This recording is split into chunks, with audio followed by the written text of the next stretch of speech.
Hello everyone, welcome to Bullet Lecture Series, and today we are going to cover the topic kinetic theory of gases and radiation. In this topic, let's start with some basic concepts. Initially first you will see that या lesson मध्ये स्टार्टिंगला काही assumptions दिलेत kinetic theory of gases समजण्यासाठी आणि ते assumptions 4 आणि 4 points मध्ये डिवाइड केले नेचर आणि मीडियम मध्ये. नेचर मध्ये 4 पॉइंट्स काय आहेत की गॅस मॉलिक्युल्स काय असतात, टायनी पार्टिकल्स असतात. गॅस मॉलिक्युल्स म्हणजे व्हेरी टायनी पार्टिकल्स स्फेरिकल नेचरचे असतात, ते इलास्टिक असतात आणि परफेक्टली रिजिड असतात. They are perfectly rigid and elastic spheres of very small diameter. तिसरे ते आयडेंटिकल असतात, म्हणजे तुम्ही आयडेंटिकल म्हणजे काय, तुम्ही दोन वेगवेगळ्या गॅसचे मॉलिक्युल्स घेतले तर तुम्हाला डिफरन्स जाणवेल, बट एकाच गॅसचे दोन मॉलिक्युलमध्ये डिफरन्स जाणवणार नाही. म्हणजे हायड्रोजन दिसायला सेम असतील कुठूनही बघा, नायट्रोजन ऑक्सिजन वेगवेगळे, आयडेंटिकल मॉलिक्यूल एकाच गॅसचे असतात. Same gas molecules are identical, you cannot distinguish. And the fourth point is की ते ॲक्च्युअली जो व्हॉल्यूम ऑक्युपाय करतात ना ते खूप छोटा असतो as compared to the volume occupied. Actual त्यांचा व्हॉल्यूम जो असतो, म्हणजे जर सगळ्या मॉलिक्युलला जवळ आणून एका पॉईंटला आणलं तो volume is very very small as compared to the occupied volume. मोशनबद्दल पॉईंट्स बघा तर ते रँडम मोशनमध्ये असतात, त्याला आपण म्हणतो मॉलिक्युलर केऑस. त्या रँडम मोशनमध्ये ते एकमेकांबरोबर कोलाइड होतात, कोलिजन परफेक्टली इलास्टिक असतं आणि ते वॉल्स बरोबर पण कोलाइड होतात, विच एक्झर्ट्स प्रेशर. ओके, वॉल बरोबर कोलाइड झाल्यामुळे प्रेशर एक्झर्ट करतात. या कोलिजनमध्ये दोन कोलिजनमध्ये ते स्ट्रेट लाईनमध्ये ट्रॅव्हल करतात. त्या स्ट्रेट लाईनला आपण फ्री पाथ म्हणतो, कारण की there is no external force acting, they should travel in a straight line. आणि दोन कोलिजनमध्ये जो टाईम ऑफ ट्रॅव्हल आहे, टाईम ऑफ ट्रॅव्हल हा खूप मोठा असतो as compare to time of impact. Impact म्हणजे जेवढ्या वेळ तो धडकेल कॉन्टॅक्टमध्ये जेवढा वेळ असेल तो टाईम खूप कमी असतो as compare to travelling time. Time of travel is very very large. दोन प्रकारचे गॅस आपण नॉर्मली डील करतो, एक असतो आयडियल केस ऑफ गॅस आणि दुसरा असतो रिअल गॅस. नॉर्मली आपण रिअल गॅसेस बघतो, बट आपल्याला इक्वेशन सगळे आयडियल गॅससाठी दिलेत. आणि कोणताही रिअल गॅस, आयडियल गॅस कधी बिहेव करतो, ज्यावेळेस त्याच्यावरती खूप लो प्रेशर असेल आणि त्याचं टेम्परेचर खूप हाय असेल त्यावेळेस तो आयडियली बिहेव करत असतो. ठीक आहे, आयडियल गॅस इक्वेशन्स तुम्हाला माहिती आहेत, PV = nRT हे आयडियल गॅस इक्वेशन आहे, ज्याचा आपण पुढे यूज बघणार आहे. आपल्याला काही बेसिक टर्मिनॉलॉजी माहिती पाहिजे जर कायनेटिक थिअरी ऑफ गॅसेस समजायचं असेल तर पहिली आहे मीन वेलॉसिटी. तर एका चेंबरमध्ये जेवढे मॉलिक्युल्स आहेत ते इकडे तिकडे मूव्ह होत असतात वेगवेगळ्या वेलॉसिटीनी. त्या सगळ्यांची ॲव्हरेज वेलॉसिटीला आपण मीन वेलॉसिटी म्हणतो. मीनचा अर्थ असतो ॲव्हरेज, मीन म्हणजे ॲव्हरेज. हा ॲव्हरेज वेलॉसिटी जो टर्म आहे ज्याला आपण C बारनी डिनोट करतो. बट कधी कधी आपल्याला त्यांच्या स्क्वेअर्सचा ॲव्हरेज काढावा लागतो. स्क्वेअर्सचा ॲव्हरेज म्हणजे C1 square, C2 square, C3 square, CN स्क्वेअरपर्यंत स्क्वेअर्सच्याही ॲव्हरेजला आपण म्हणतो मीन स्क्वेअर वेलॉसिटी, म्हणजे ॲव्हरेज ऑफ स्क्वेअर वेलॉसिटीज. आणि जर त्याचा रूट घेतला आपण मीन स्क्वेअर वेलॉसिटीचाही रूट घेतला, कारण की तुम्ही बघा याचा डायमेन्शन मीटर स्क्वेअर पर सेकंड स्क्वेअर असणार ना डायमेन्शनली, तर त्याचा रूट घेतला तर आपल्याला एक वेलॉसिटी मिळते, that is called as root mean square velocity, which is C1 square, C2 square, C3 square up to CN square by N चा root, that is called as root mean square velocity. Mean free path, तर तुम्हाला मगाशीच सांगितलं मी, दोन कोलिजनमध्ये particle straight जातो, तर ते जे डिस्टन्सेस आहेत त्या डिस्टन्सेसचा जर काही मी ॲव्हरेज काढला तर त्याला म्हणतात मीन फ्री पाथ, ज्याला लॅम्बडा बारने डिनोट करतो आपण. क्वेश्चन्स रूट मीन स्क्वेअरवरती विचारण्यात आले आहेत CETमध्ये आधी, मीन फ्री पाथवरती पण विचारू शकतात, इनफॅक्ट कोणत्याही टर्मवरती विचारू शकतात. ही बेसिक टर्मिनॉलॉजी आहे जी आली पाहिजे. आता नेक्स्ट पॉईंट आहे प्रेशर इक्वेशन. आपल्याला डेरिवेशन करायचं नाही, प्रेशर इक्वेशन समजून घ्यायचं. तर प्रेशरचा फॉर्म्युला आहे तो 1/3 NmCRMS² बाय V, हा त्याचा पहिला वर्जन आहे. दुसरा वर्जन आहे तो N × M, number of molecules into mass of each molecule केलं तर mass of the whole gas मिळतो आपल्याला CRMS² बाय V. आणि मास अपॉन व्हॉल्यूम सगळ्यांना माहिती आहे, डेन्सिटी असतो ½ ρ CRMS². हे तीन इक्वेशन्स बनतात आपल्याला प्रेशर इक्वेशन ज्यांना म्हणतो आपण. बट प्रेशर इक्वेशनचं जे डेरिवेशन आहे त्या डेरिवेशनमध्ये महत्त्वाची गोष्ट आहे मोमेंटम ट्रान्सफर. हाच फक्त पॉईंट महत्त्वाचा आहे की गॅस ज्यावेळेस एखाद्या डिरेक्शनमध्ये वेलॉसिटी व्हीनी ट्रॅव्हल करत असतो आणि तो वॉलला धडकतो, तर तो धडकल्यानंतर परफेक्टली इलास्टिक कोलिजन असल्यामुळे तो तेवढ्याच स्पीडने मागे जातो. तर ह्या केसमध्ये त्याचा मोमेंटम कसा चेंज होतो, तर त्याचा इनिशियल मोमेंटम असतो mv इन राईट डिरेक्शन आणि नंतर तो बनतो mv but in left direction. So त्याला आपण -mv म्हणतो आणि त्यामुळे मोमेंटम लूज करतो तो -2mv आणि तेवढाच मोमेंटम वॉल गेन करतो आणि वॉल गेन करतो 2mv एवढा मोमेंटम. हा मोमेंटम तो जो गेन करतो तो एका कोलिजनचा असतो. तर पर युनिट टाईम किती कोलिजन होतात ते आपण कॅल्क्युलेट केले की आपल्याला मोमेंटम ट्रान्सफरची फ्रिक्वेन्सी मिळते आणि त्यालाच आपण म्हणतो फोर्स ॲक्टिंग. ओके, सो डेरिवेशनच्या डिटेलमध्ये मी जाणार नाही आहे, बट तुम्हाला तो डेरिवेशनचा पार्ट नसेल कळाला तर तो एकदा नीट वाचा किंवा तुम्ही थेरॉटिकल लेक्चर बघा व्यवस्थित, त्याच्यात तुम्हाला समजून जाईल. सो प्रेशर इक्वेशन खूप इम्पॉर्टंट आहे, इनफॅक्ट हाच आपल्याला आता पुढे वापरायचा आहे. 1/3 NmC² by V, 1/3 MC² by V, 1/3 ρC². But याच्यापेक्षा जास्त महत्त्वाचं आहे आयडियल गॅस इक्वेशनमधनं प्रेशर इक्वेशन.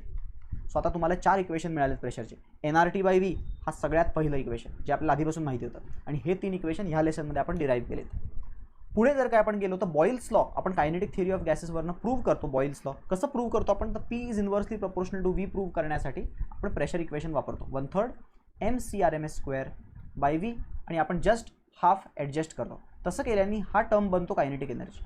आणि आपल्याला हे माहिती असलं पाहिजे की कायनेटिक एनर्जी हा फक्त टेम्परेचरचा फंक्शन आहे, कारण की कायनेटिक एनर्जी इंटरनल एनर्जी आहे. आणि जर टेम्परेचर कॉन्स्टंट असेल तर कायनेटिक एनर्जी कॉन्स्टंट असेल, तर प्रेशर आणि व्हॉल्यूम इन्व्हर्सली प्रपोर्शनल असतील. तर असा कन्सेप्ट आपण याला न्यूमेरिकलमध्ये किंवा MCQमध्ये कन्वर्ट करू शकतात. ते तर तुम्हाला माहिती पाहिजे बॉइल्स लॉ KTG वापरून कसा प्रूव्ह केला आहे मी, तर त्या हाफ 1/3 NmC² बाय व्हीच्या फॉर्म्युलाला मी कायनेटिक एनर्जीमध्ये कन्वर्ट केलं, कायनेटिक एनर्जीमध्ये कन्वर्ट करून पुट केलं. नेक्स्ट आहे RMSचं रिलेशन. तर CRMS बघा, प्रेशर इक्वेशन तुम्हाला माहिती आहे. CRMSचा फॉर्म्युला काय आहे, I will directly state the formula. It is √3RT by m0. m0 म्हणजे मॉलिक्युलर वेट. नॉर्मल मिस्टेक मुलांची होती की इथे ग्रॅममध्ये पुट करतात, ते इथे kgमध्ये पुट करायचे. म्हणजे मास ऑफ हायड्रोजन काय घेणार तुम्ही, 2 ग्रॅम नाही, 2 × 10⁻³ kg. ऑक्सिजनचं काय घेणार, 32 ग्रॅम नाही, 32 × 10⁻³ kg. लक्षात ठेवा, हे वरचे सगळे SI युनिट असतील, खालचा पण SI युनिट लागेल, तरच CRMS करेक्ट मिळेल तुम्हाला. ठीक आहे. आता कायनेटिक एनर्जी ऑफ गॅस सगळ्यात महत्त्वाचं, तर हाफ mcRMS² त्याची common equation of kinetic energy असणार half mass into velocity square. But ती वेलॉसिटी RMS असते. ठीक आहे, हाफ mcRMS². यालाच मला अजून व्हेरिएशन कसं करता येईल बघा. तर मी प्रेशर इक्वेशन वापरतो. Pressure equation P is equal to 1/3 mcRMS² by V मधला mcRMS² एका बाजूला मी घेतला तर 3PV पलीकडे जाईल, 3PV mcRMS² ची व्हॅल्यू. सो इथे दुसरं इक्वेशन काय बनेल, 3/2 PV आणि PV is equal to NRT मुळे 3/2 NRT. हे झालं कायनेटिक एनर्जीचं इक्वेशन. कोणत्याही गॅसची कुठलीही कायनेटिक एनर्जी विचारली असेल तर बघायचं काय दिलं आहे. प्रेशर व्हॉल्यूम दिलं आहे का, हा वापरा. टेम्परेचर दिलं आहे का, हा वापरा. RMS वेलॉसिटी मास दिलं आहे का, हा वापरा. काय दिलं आहे त्याच्यावरती डिसाईड करायचा फॉर्म्युला आहे. फॉर्म्युले सगळे माहिती पाहिजे. पण तुम्हाला नॉर्मली कायनेटिक एनर्जी डायरेक्टली नाही, पर kg, पर मोल, पर मॉलिक्यूल, पर व्हॉल्यूम विचारतील तर तुम्हाला फक्त डिवाइड करायचं आहे. म्हणजे पर मोल विचारला तर मी हा शेवटचा वापरतो फॉर्म्युला. शेवटचा फॉर्म्युलाला जर काही मी नंबर ऑफ मोल्सने डिवाइड केला तर कॉमन सेन्स आहे 3/2 RTच राहील फक्त. So number of moles per मोल, कायनेटिक एनर्जी पर मोल हा 3/2 RT असतो. पर kg विचारलं तरी मी तोच शेवटचा वापरणार आहे फॉर्म्युला. 3/2 NRTला मी जर काही मास ऑफ द गॅसने डिवाइड केलं तर ह्याचं उत्तर सिम्प्लिफाय होऊन काय बनतं दाखवतो मी तुम्हाला. नंबर ऑफ मोल्स जेव्हा 1 असेल तेव्हा mass of the gas is called as molecular weight. Number of moles 1 असताना मासला काय म्हणतो, मॉलिक्युलर वेट, मोलर मास म्हणतो. So 3RT/2 m0 becomes the kinetic energy per kg. Kinetic energy per molecule विचारू शकतात. You have to divide by number of molecules in that case. So it will become what, 3/2 NRT by number of molecules n. परत एकदा इथे तोच variation आहे. जर काही मी n ला 1 पुट केलं तर number of moles will become Avogadro number. आणि R/NA हा जो प्रकार आहे ना, हा KB असतो. सो तो 3/2 KBT बनतो. आणि last kinetic energy per unit volume, याच्यासाठीच हा फॉर्म्युला वापरायची गरज आहे, कारण की त्याच्यात व्हॉल्यूम आहे. जर मी त्यालाच व्हॉल्यूमने डिवाइड केलं पर युनिट व्हॉल्यूम काढायला तर 3/2 PV/V, VV गेला 3/2 P बनतो. खूप CET एक्झाममध्ये, खूप साऱ्या एक्झाम्समध्ये प्रश्न विचारला होता आणि असा विचारलेला की E is the energy per unit volume, then what is the pressure of the gas. The pressure of the gas is 2 पलीकडे गेला 2/3 ऑफ E. असा प्रश्न विचारला होता. सो माहिती पाहिजे तुम्हाला सगळे रिलेशन्स. डिग्रीज ऑफ फ्रीडम आणि इक्विपार्टिशन ऑफ एनर्जी काय प्रकार आहे. डिग्रीज ऑफ फ्रीडम तुम्हाला माहिती पाहिजे की बेसिकली कोणताही मॉलिक्यूल एनर्जीज ज्या असतात त्याच्या असोसिएटेड 3 प्रकारचे असतात. ट्रान्सलेशनल म्हणजे मूव्हमेंटवाली, रोटेशनल म्हणजे गोल फिरणारी आणि व्हायब्रेशनल म्हणजे ऑसिलेशनवाली. तर ट्रान्सलेशनल कुठल्याही गॅशियस मॉलिक्यूलला 3 डिग्रीज ऑफ फ्रीडम असू शकतात. एक्सच्या अलॉंग जाऊ शकतो, वायच्या अलॉंग जाऊ शकतो, झेडच्या अलॉंग जाऊ शकतो. 3 असू शकतात. रोटेशनल पण 3 असू शकतात. तो मॉलिक्यूल अलॉंग एक्स ॲक्सिस फिरू शकतो, अलॉंग वाय ॲक्सिस फिरू शकतो आणि अलॉंग झेड ॲक्सिस फिरू शकतो. ठीक आहे, 3 रोटेशनल असू शकतात. व्हायब्रेशनल तो अलॉंग एक्स ऑसिलेट होऊ शकतो, वाय ऑसिलेट होऊ शकतो, झेड ऑसिलेट होऊ शकतो. सो त्याचे किती मोड्स असतात ते आपल्याला गिवन असेल क्वेश्चनमध्ये. बट 3 डिग्रीज, 3 वेज ऑफ त्याचे व्हायब्रेशन्स, रोटेशनल आणि ट्रान्सलेशन असू शकतात एनर्जीचे. तर डिग्री ऑफ फ्रीडम काय असतो बघा. डिग्री ऑफ फ्रीडम बेसिकली प्रत्येक मॉलिक्यूलसाठी फिक्स्ड असतो. जसं की मोनो ॲटॉमिकसाठी, मोनोसाठी ट्रान्सलेशनल मूव्हमेंट तो 3ही पॉसिबल करू शकतो. रोटेशनल तो करू शकत नाही. तो रोटेट जरी झाला ना, मोनो म्हणजे डॉट पार्टिकल, एकच ॲटम. सो तो रोटेट जरी झाला त्याचा मोमेंट ऑफ इनर्शिया 0 असणार आहे, बरोबर, कारण की तो त्याच्या अबाउट रोटेट झाला तर मोमेंट ऑफ इनर्शिया 0 असेल. सो रोटेशनल नाही आणि तो व्हायब्रेट पण होऊ शकत नाही. सो लक्षात ठेवा, मोनो ॲटॉमिकसाठी डिग्री ऑफ फ्रीडम स्ट्रिक्टली 3 असतात. हां, मग डायसाठी काय, ट्रायसाठी काय, हे तुम्हाला माहिती पाहिजे व्हॅल्यूज. डायसाठी ट्रान्सलेशनल 3, रोटेशनल 2 पॉसिबल आहेत. व्हायब्रेशनल दिला असेल तर, नाही तर नाही घ्यायचा. सो 5च घ्यायचा. व्हायब्रेशनल दिला असेल तर मग तो व्हायब्रेशनल ॲड करायचा. फक्त व्हायब्रेशनलमध्ये ट्रिक ही आहे की एक मोड व्हायब्रेशनचा दिला असेल की व्हायब्रेशन एक मोडमध्ये होतोय तो, तर त्याचे 2 डिग्री ऑफ फ्रीडम घेऊन टाका, मग ते 7 होऊन जाईल उत्तर. ठीक आहे. तसंच ट्रायसाठी पॉलीसाठी सेम लॉजिक फॉलो करायचं आहे. तुम्हाला डिग्रीज ऑफ फ्रीडम काढता आले पाहिजे. एकदा का डिग्री ऑफ फ्रीडम तुम्हाला मिळाला, डिग्री ऑफ फ्रीडम मिळाला की तुम्हाला ॲडियाबॅटिक कॉन्स्टंट काढायची मी ट्रिक सांगतो. ॲडियाबॅटिक कॉन्स्टंट ह्या फॉर्म्युलेने काढून टाका directly. Once you get degree of freedom you can find adiabatic constant in this way. या पर्टिक्युलर वेनी ॲडियाबॅटिक कॉन्स्टंट काढता येतो. बट कसा काढला मी हा, तर मी पहिलं काय करणार आहे तुम्हाला हे शिकवतो मी की एनर्जी ऑफ ईच मॉलिक्यूल सांगतो मी. Energy of each molecule F/2 kBt असते, लक्षात ठेवा. F/2 kBt. Degrees of freedom upon half kBt, म्हणजे हाफ kBt प्रत्येक डिग्री ऑफ फ्रीडमला मिळालेली एनर्जी असते. So F/2 kBt is the energy of 1 molecule. तर 1 मोलची एनर्जी काय होईल, ही मॉलिक्यूलची एनर्जी आहे, मॉलिक्यूल. तर 1 मोलची एनर्जी काय होईल, तुम्हाला ह्याला ॲव्होगॅड्रो नंबरने मल्टिप्लाय करावं लागेल. सो एनर्जी ऑफ अ मोल विल बिकम F/2 RT. आणि जर मी याचा डेरिव्हेटिव्ह घेतला विथ रिस्पेक्ट टू टेम्परेचर, म्हणजे du/dt घेतला, तर त्यालाच म्हणतात specific heat at constant volume, CV म्हणतात त्याला. आणि त्याचं उत्तर येतं F/2R. आणि CV मध्ये Cp - CvR असतो. सो CV मध्ये R ॲड केला तर तुम्हाला Cp मिळणार आहे. सो Cp किती मिळेल, F/2R plus R, that is F+2/2R. आणि Cp/CV करून बघा, तुम्हाला हे नक्की मिळेल. सो तुम्ही फॉर्म्युला डायरेक्टली लर्न करू शकता. Gamma adiabatic constant is degree of freedom +2 upon F. Degree of freedom +2 upon degree of freedom, that is the answer. That's it. Okay. Specific heat of solid, specific heat of वॉटरच्या values तुम्ही टेक्स्टबुकमधनं learn करा, I would recommend. किंवा तुम्ही हे even quick revision lecture जे आहे KTGचं त्याच्यामध्ये बघून घ्या. वॉटरसाठी 3 ने मल्टिप्लाय केलं त्याला. याच्यासाठी फक्त आपण घेतले आहेत 6 RT. स्पेसिफिक हीट 6 RT असते, मोलर स्पेसिफिक हीट 6 R असते म्हणजे बेसिकली. आणि इथे ती × 3 केल्यामुळे 18 R होते. ओके. कसं आलं काय आलं ह्याच्यामध्ये आता डिटेलमध्ये जायची गरज नाही आहे. In case of CET crash course आता आपल्याला फक्त व्हॅल्यूज माहिती पाहिजे. आला प्रश्न तर डायरेक्टली KTGमध्ये तुम्हाला बेसिकली मग थर्मोडायनॅमिक्समध्ये काहीच नाही आहे. हीट इंजिन रेफ्रिजरेटर आहे, ज्याच्याबद्दल आपण डिस्कस करू. आणि नंतर मग आपण we will continue with radiation. So heat engine आणि रेफ्रिजरेटर. ओके. त्याच्या आधी तुम्हाला माहिती आहे फर्स्ट लॉमध्ये काय, आयसोथर्मल, आयसोबॅरिक, आयसोकॉरिक प्रोसेसेस सगळे माहिती आहेत तुम्हाला. ते तुम्हाला केमिस्ट्रीमध्ये झाले म्हणून मी ते स्किप करतो. ओके. आता फक्त हीट इंजिन आणि रेफ्रिजरेटरबद्दल बोलू. हीट इंजिनमध्ये जर एखाद्या सोर्स कडनं आपण Q1 हीट एक्स्ट्रॅक्ट केली आणि ती त्याच्यातनं आपण Wचं वर्क परफॉर्म केलं, तर उरलेली सगळी हीट आपण सराउंडिंगला फेकून देतो. बरोबर. तर या प्रोसेसमध्ये किती एफिशियंट आहे आपलं इंजिन ते कसं डिफाईन करतो आपण, तर आपण किती वर्क त्याच्यातनं एक्स्ट्रॅक्ट करू शकलो डिवायडेड बाय आपल्याला किती हीट प्रोव्हाइड केली आहे सोर्सने. So this is called as efficiency. ह्याचे थोडेफार मॉडिफिकेशन शिकून घ्या. W कसा असणार आहे बघा, रिलेशन काय असणार आहे, Q1 2 पर्पजसाठी युटिलाइज झाला आहे, W + Q साठी, सॉरी W + Q2 साठी. Q1 जो घेतलेली हीट आहे ती 2 पर्पजसाठी गेली, वर्कमध्ये गेली आणि उरलेली खाली गेली. सो वर्कला मी कसं लिहू शकतो, Q1 - Q2 लिहू शकतो का नाही, अपॉन Q1. त्यामुळे त्याचं उत्तर 1 - Q2/Q1 होतं. आणि त्यामुळे एफिशियन्सी 1 पेक्षा कमीच असते, कारण की Q2 कॅनॉट बी 0. तुम्ही Q2ला 0 करूच शकत नाही. देर इज नो इंजिन की जो बाहेरला आउटपुटला एनर्जी देत नाही आहे, लॉस करत नाही. तो कुठला ना कुठला लॉस होणारच आहे. रेफ्रिजरेटरमध्ये काय काम आहे बघा, रेफ्रिजरेटरमध्ये आपल्याला सर्टन स्पेस कूल करायची असते. सो आपण काय करतो, आपण हीट एक्स्ट्रॅक्ट करतो. आपलं ही स्पेस कूल करायची आणि त्याच्यानं हीट एक्स्ट्रॅक्ट करायची, पण ती स्पॉन्टॅनियसली तर होणार नाही. त्याला आपल्याला एक्सटर्नली काहीतरी वर्क करून ती हीट एक्स्ट्रॅक्ट करायची बाहेर. Q2 आपण हीट काढतोय त्या रेफ्रिजरेशन स्पेसमधली. हीट काढणं म्हणजेच रेफ्रिजरेशन, थंड करणं. आणि त्यासाठी आपल्याला एक्सटर्नली इलेक्ट्रिकल वर्क करावं लागतं. हे दोन्ही मिळून बाहेरच्या साईडला आपण थ्रो करतो वेस्टमध्ये Q1. सो इथे आपण एफिशियन्सी मोजत नाही, रेफ्रिजरेटरमध्ये मोजतो कोइफिशियंट ऑफ परफॉर्मन्स अल्फा. आणि त्याचं डेफिनेशन आहे की किती कामाची गोष्ट आपण केली. कामाची गोष्ट म्हणजे हीट एक्स्ट्रॅक्शन जी आपल्याला थंड करायची होती, डिवायडेड बाय आपण किती वर्क प्रोव्हाइड केलं, W. हा त्याचा फॉर्म्युला आहे कोइफिशियंट ऑफ परफॉर्मन्स. लक्षात ठेवा, एफिशियन्सी 1 पेक्षा कमीच राहणार, 0 पेक्षा, 0 आणि 1च्या मध्ये लाय करणार. तसं coefficient of performance greater than 1 पण असू शकतो, लेस दॅन 1 पण असू शकतो. त्यात काहीही हे नाही. तुम्हाला अल्फा आणि ईटामध्ये रिलेशन विचारू शकतात, तुम्हाला काढता आलं पाहिजे. हे रिलेशन ईटाचं आहे. अल्फाचं रिलेशन मी जस्ट लिहून दाखवतो तुम्हाला, Q2/Q1 - Q2. सो बघा, Q1 Q2 एलिमिनेट करा ह्याच्यातनं, आणि ईटा आणि अल्फामध्ये रिलेशन विचारू शकतात, ते तुम्हाला माहिती असलं पाहिजे. So this is all about kinetic theory. आता आहे दुसरा पार्ट, रेडिएशन. रेडिएशन एक मोड ऑफ ट्रान्सफर आहे, ज्याच्यातनं hot body to cold body energy travel करू शकते. कंडक्शन कन्व्हेक्शन आहे 11वीत. आता रेडिएशन आहे. It is the fastest mode of heat transfer in form of electromagnetic waves. त्यामुळे ह्या आपण रेडिएशन्स म्हणतो. जर हीट रेडिएशन्स एखाद्या बॉडीवरती पडले तर त्या बॉडीकडे 3 ऑप्शन असतात. तो त्या हीट रेडिएशनचं काय करेल.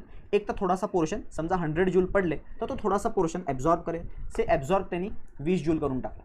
उरलेलं थोडंफार रिफ्लेक्ट करेल. चला 30 जूल त्यांनी रिफ्लेक्ट करून टाकलं आणि राहिलेलं 50 तो ट्रान्समिट करेल. तर 50 तो ट्रान्समिट करेल. तर कोइफिशियंट ऑफ ॲब्झॉर्प्शन, रिफ्लेक्शन आणि ट्रान्समिशनचं डेफिनेशन काय आहे की टोटल पडलेल्या हीटमधला किती पार्ट त्यांनी ॲब्झॉर्ब केला, किती रिफ्लेक्ट केला, किती ट्रान्समिट केला. तर इथे आत्ता सध्या टोटल पडलेली हीट 100 जूल आहे. त्यातनं ॲब्झॉर्ब फक्त 20 जूल केलं आहे. So coefficient of performance coefficient of absorption हा 0.2 होणार या पर्टिक्युलर मटेरियलचा 0.2 या कॅल्क्युलेशनप्रमाणे. बट डेफिनेशन काय येईल. Amount of heat absorbed divided by heat incident. Reflection coefficient of reflection कसं काढणार. तर किती हीट रिफ्लेक्ट केली त्यांनी 30 केली. So 30/100 is 0.3 he coefficient of reflection झालं. आणि कोइफिशियंट ऑफ ट्रान्समिशन काय येईल. QT अपॉन Q येईल. किती हीट ट्रान्समिट केली अपॉन किती हीट इन्सिडेंट आहे. म्हणजे 50/100 दॅट इज 0.5. आणि लक्षात ठेवा या तिन्ही कोइफिशियंटची ॲडिशन 1 असली पाहिजे. टोटल कोइफिशियंटची ॲडिशन 1 असते. आता ART तर तुम्हाला कळालं. ब्लॅक बॉडी म्हणजे काय की ज्या बॉडीचा AR आणि T मध्ये A खूप लार्ज असतो ना त्याला ब्लॅक बॉडी म्हणतो आपण. कारण की तो सगळं ॲब्झॉर्ब करायला बघतो आणि त्याचा नेचर ऑब्व्हियसली सगळं ॲब्झॉर्ब करेल. म्हणजे तो काही ट्रान्समिट नाही करणार. त्यामुळे तो ब्लॅक कलरचा दिसला पाहिजे आयडियली लोअर टेम्परेचर्सला. सो त्याला आपण म्हणतो ब्लॅक बॉडी. आणि परफेक्टली ब्लॅक बॉडी अशी एक्झिस्ट करत नाही नेचरमध्ये. The closest approximation is lamp black. काय असतो लॅम्प ब्लॅक. लॅम्प ब्लॅकची एची व्हॅल्यू 1 नाही बट खूप जवळ जाते 1च्या 98 जाते 0.98 98% जाते. तो ॲब्झॉर्ब करू शकतो. फेरीज ब्लॅक बॉडी ही हायपोथेटिकल आर्टिफिशियल ब्लॅक बॉडी आहे ज्याच्यामध्ये तुम्हाला माहिती असेल कन्स्ट्रक्शन कसं आहे. एक डबल वॉल्ड हॉलोस्फिअर असतो ज्याची इनर वॉल ही लॅम्प ब्लॅकनी कोटेड असते. इथे एक छोटंसं ॲपर्चर असतं. ॲपर्चरच्या डायमेट्रिकली ऑपोजिट एक कोनिकल प्रोजेक्शन असतं. कोनिकल प्रोजेक्शनचं काम काय असतं की तो कुठलाही रे आला तो त्याला डिफ्लेक्ट करेल. नाहीतर नॉर्मल इन्सिडन्स नॉर्मल रिफ्लेक्शननी आपल्याला थोडीफार रे वेस्ट होऊन जाईल. सो सगळीच्या सगळी ॲब्झॉर्ब करायची होती म्हणून आपण त्या फेरीज ब्लॅक बॉडीला परफेक्टली ब्लॅक बॉडी असं स्टेट करतो. सो हे फेरीज ब्लॅक बॉडीमध्ये आउटर सरफेस निकेल पॉलिश्ड असतो. मधली स्पेस इव्हॅक्युएटेड असते. आणि ती इव्हॅक्युएटेड स्पेस का असते तर कन्व्हेक्शनमुळे हीट लॉस नको व्हायला म्हणून ती स्पेस इव्हॅक्युएटेड असते. आणि ह्या फेरीज ब्लॅक बॉडीचा इफेक्टिव्ह एरिया कामाचा एरिया फक्त हा होलचा एरिया असतो. काय बाकी कामाचा नसतो. तिथे लाईट पडली तर तिथनं ॲब्झॉर्ब होत नाही. ॲब्झॉर्ब फक्त त्या होलमधनं होते. So effective area is only the area of the aperture. रेडिएशनमध्ये पुढचा पार्ट आहे ब्लॅक बॉडी रेडिएशन. म्हणजे काय की जर एखादी ब्लॅक बॉडी आपण घेतली टेम्परेचरला तर ती ब्लॅक बॉडी रेडिएशन एमिट करत असते. ते रेडिएशन्स वेगवेगळ्या वेवलेंथमध्ये तुम्हाला मिळू शकतात. वेगवेगळ्या वेवलेंथमध्ये जर तुम्ही वेवलेंथचा ग्राफ प्लॉट केला जर तुम्ही तर तुम्हाला असं मिळेल की तो छोट्या वेवलेंथ पण एमिट करतोय मोठ्या वेवलेंथ पण एमिट करतोय. बट सगळ्या इव्हनली नाही करते की प्रत्येकाच्या 10 एमिट नाही करत. तो काहींच्या जास्त करतोय काहींच्या कमी करतोय. सो त्याचा ग्राफ अशा नेचरचा मिळतो. याचा अर्थ काय या पर्टिक्युलर वेवलेंथच्या जास्त वेव्ज एमिट होत आहेत आणि खूप मोठ्या आणि खूप छोट्या कमी एमिट होत आहेत. सपोज मी त्या बॉडीचं टेम्परेचर 100 किंवा आपण 1000 केल्विन आहे आत्ता सध्या. मी त्याला वाढवलं. मी त्याला केलं 1200 केल्विन. तर 1200 केल्विनला मला काय ऑब्झर्व होईल की आता तो जास्त रेज एमिट करणार आहे. आधी 100 करत होता 10 आता तो 20 करतोय. बट यावेळेस what you will observe is की तो जास्त रेज एमिट करतोय बट त्याचा जो पीक होता ना की तो जास्त वेवलेंथ एका पर्टिक्युलर वेवलेंथचे जास्त वेव्ज एमिट करत होता तो पीक लेफ्टला शिफ्ट होऊन जातो. लॅम्बडा मॅक्स आपण त्याला म्हणतो. आणि ॲज टेम्परेचर आपण अजून वाढवू further what you will find is lambda max अजून कमीच्या साईडला शिफ्ट होईल. सो आपण असं म्हणतो lambda max is inversely proportional to temperature. This is called as Wien's law. Lambda max is inversely proportional to temperature is called as Wien's law. ह्याचा जो constant आहे त्याची व्हॅल्यू 2.898 × 10⁻³ मीटर केल्विन. 2009 2010 2008 कुठेतरी back to back question विचारलेला की what is the unit of Wien's constant metre kelvin. खूप simple आहे. ठीक आहे. सो खूप इम्पॉर्टंट आहे. या ग्राफवरनं कन्क्लूड काय करू शकतो आपण की the graph is non uniform आणि तो टेम्परेचर वाढवल्यावरती अजून नॉन युनिफॉर्म व्हायला लागतो. एका साईडला शिफ्ट व्हायला लागतो. या ग्राफमध्ये जर मी या ग्राफच्या खालचा एरिया काढला तर मला मिळेल total energy emitted by that body. Total energy. Okay. आणि या ग्राफमध्ये अजून एक कन्क्लुजन आहे की टेम्परेचर वाढवलं तर लॅम्बडा मॅक्स कमी होतो. दिस इज द ग्राफ. हाच तुम्हाला ग्राफ विचारू शकतात मुद्दामून. इन्स्टेड ऑफ वेवलेंथ म्हणतील चला फ्रिक्वेन्सी वाढवली तर काय वेवलेंथ नाही फ्रिक्वेन्सी वर्सेस याचा प्लॉट केला तर तुम्हाला असाच शेपचा ग्राफ फक्त रिफ्लेक्शन अशा मिळेल तुम्हाला. ठीक आहे. असा ग्राफ होईल. इकडे शिफ्ट होईल तो इकडे शिफ्ट होईल म्हणजे लॅम्बडा मॅक्स कमी होतो तर फ्रिक्वेन्सी वाढणार ना. सो अशा शेपचा ग्राफ येऊ शकतो. CETला विचारू शकतात की which of the following is the correct graph of black body radiation, तर फ्रिक्वेन्सी वर्सेस एमिसिव्ह पॉवर दिला असेल तर तो त्या साईडला शिफ्ट होताना दाखवायचा पलीकडच्या. नेक्स्ट विन्स लॉ झाल्यानंतर नेक्स्ट तुम्हाला काही बेसिक टर्मिनॉलॉजी माहिती पाहिजे, जसे की एमिसिव्ह पॉवर काय असते. तर कोणतीही बॉडी जर तुम्ही घेतली त्याचा एरिया ए असेल तर ती बॉडी टेम्परेचर टीला रेडिएशन एमिट करत सुटते आणि ते जे रेडिएशन एमिट होत आहेत ते पर युनिट एरिया पर युनिट टाईमला आपण एमिसिव्ह पॉवर असं डिफाईन करतो.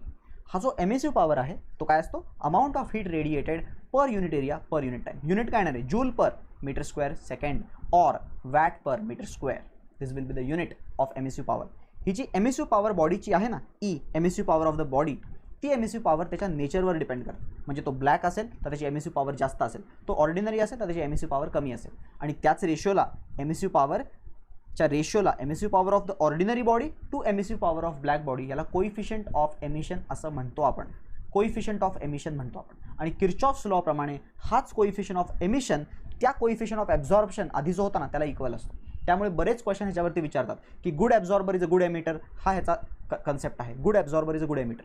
ठीक आहे. बरेच प्रश्न विचारतील की एक मोठ्या फर्नेसमध्ये एक प्लेट टाकली आपण, त्या प्लेटवरती एक डार्क होल आहे, एक होल रफ होल आहे, तर त्या होलचं काय होणार आहे, तर आधी टाकू जेव्हा आपण तेव्हा तो सगळ्यात डार्क असेल, बट जेव्हा बाहेर काढू तेव्हा तो सगळ्यात जास्त ग्लो करेल, कारण की त्यांनी मॅक्सिमम हीट ॲब्झॉर्ब केली आहे as compared to the plate, कारण की त्याचा एमिसिव्ह पॉवर त्याची एमिसिव्ह जास्त आहे. ठीक आहे. प्लेट पॉलिश्ड होती, तो होलच फक्त डार्क होता, म्हणून सगळी हीट त्या होलनी घेतली, प्लेटनी नाही घेतली.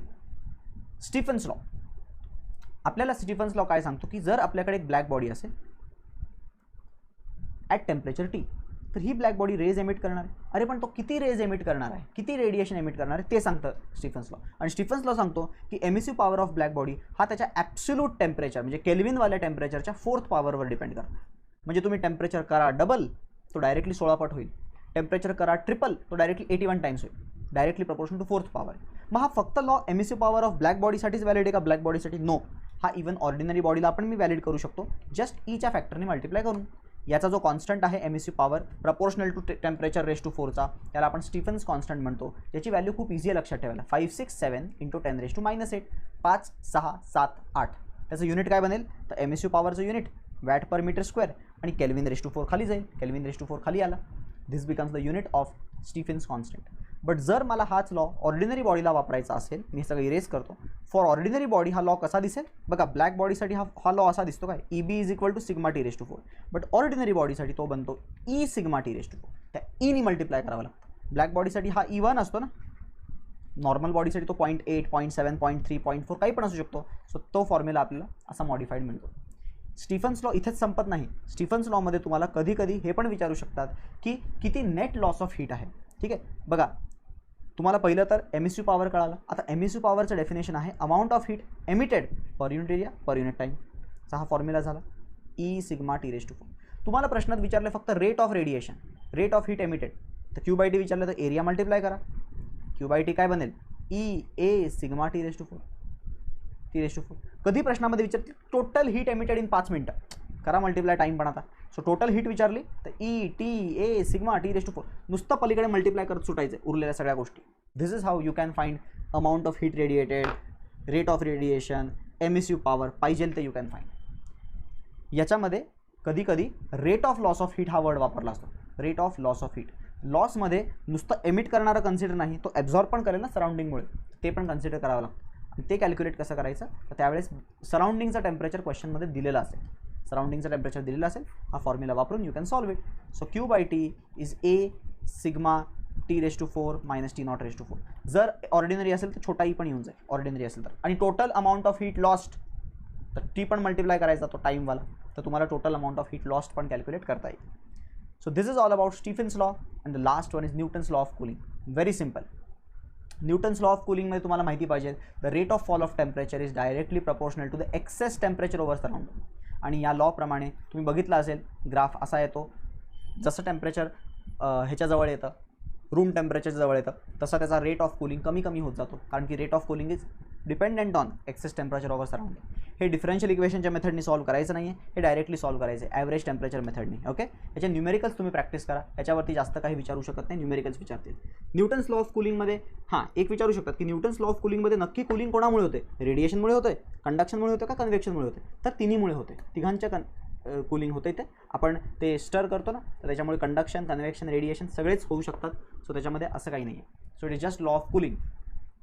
Okay, so this is all about this lesson. एकदम क्विकली मी पूर्ण लेसन डिस्क्राईब केलं आहे. बट स्टील तुम्हाला डाऊट असेल काही, एखादा कन्सेप्टवर जास्त फोकस पाहिजे असेल, तर please watch the detailed video on kinetic theory of gases on the same channel. I will attach the link of that video in the description. Thanks for watching the video. We will meet in the next bullet lecture.